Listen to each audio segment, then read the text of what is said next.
Primordia is a point-and-click adventure in the spirit of the old LucasArts games. This really appeals to me since I've always enjoyed them for their humor and great plots. But I've also played games such as Sanitarium and loved those as well. What I'm trying to say is that it doesn't really matter if the story is whimsical or dark. I find both options appealing. At first glance, Primordia looks like it will be dark, but for the most part, it features plenty of humor between the protagonists. The first thing you'll notice when you start the game is the developer's dedication to making it look old school. It was released at the end of 2012, but runs in 600 by 400 natively, which means that it will look stretched in most modern resolutions. Hell, 2012 saw the release of Dishonored, Hitman Absolution, and Resident Evil 6 among many other games. 1080p was far from new and even ultra-wide was getting more and more popular. I know some people are going to disagree, but the game's graphics aren't just dated. No, they're what I would call a pixelated mess. Some parts look nice, particularly close-up shots, but that's simply because we can see a lot more detail in them. Combined with the fact that you have to stretch the game in order to get it to look somewhat decent, I can say that the visuals are overall quite bad for my taste. While I've always considered pixel art to be inferior to modern graphics both in terms of visual fidelity as well as art style, obviously by this I mean comparing good pixel art with good modern graphics, I still enjoy games with pixel art graphics in general.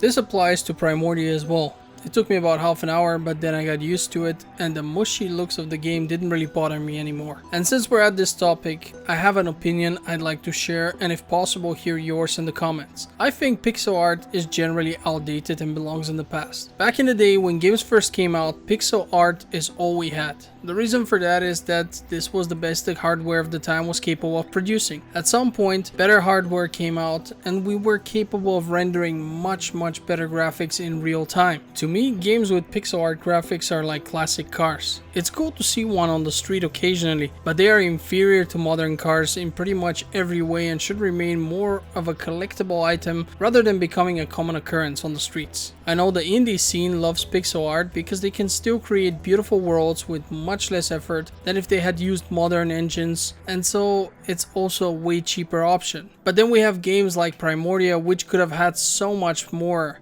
in terms of better graphics, but ended up looking, well, quite messy. If you look at my review of Strangeland, you can see a game with great pixel art graphics.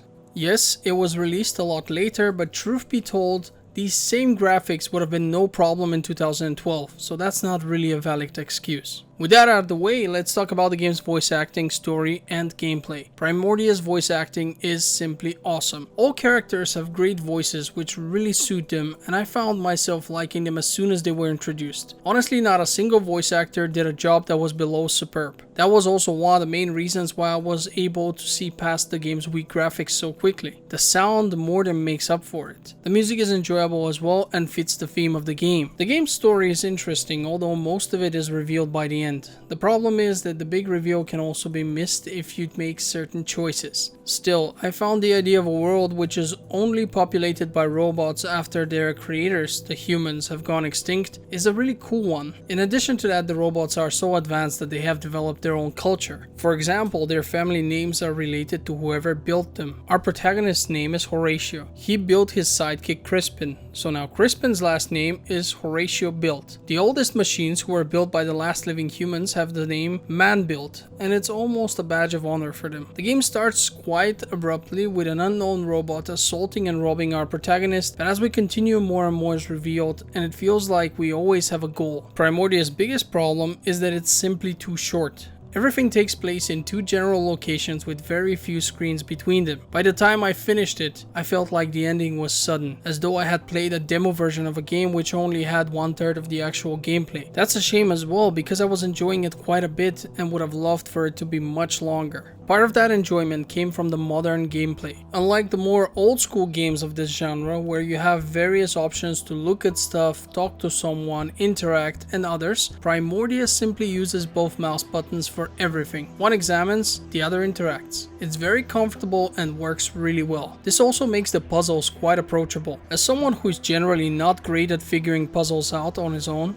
I can happily report that I was able to get through 60 to 70% of the game without having to use a guide. At some point I did, but normally this point would be much earlier in other games. Then again, Primordia is so short that 60% of its duration is probably equal to 20% of most other games in this genre, which is about the point at which I usually need help. Primordia does have something of a hint system. You can interact with our sidekick Crispin, who may crack a joke but might also offer helpful advice. In addition to that, the game features a tablet which automatically fills in some of the information we encounter. The problem with that is that there also is a lot of useless stuff in there. I guess the devs didn't want the tablet to turn into a cheat sheet of some sort, although in all fairness the relevant information is already very limited and that fear seems rather unfounded to me. Then again, I could be misinterpreting things. Finally, I want to address the multiple endings and the choices given to the player. The game tells you that your choices matter, but it's yet again one of those cases where that promise is mostly unfulfilled. The main things to consider are the choices by the end of the game which determine which ending you will be seeing. This is also where the player could end up missing the big reveal, although it's foreshadowed so many times that you would have to be really distracted for most of the playthrough not to see it coming anyway. Still, the story and the characters were very enjoyable, which is the main reason why I'm a bit upset with how short this game was. I am reminded of modern point-and-click games such as the Deponia series, which have awesome characters, great humor, and properly long gameplay. Primordia has lots of potential when it comes to the setting and the main cast. I would love to see a sequel which has better graphics, an even deeper story, and above all, takes a few more hours to beat. The abrupt ending left me hungry for more. So should you, dear viewer,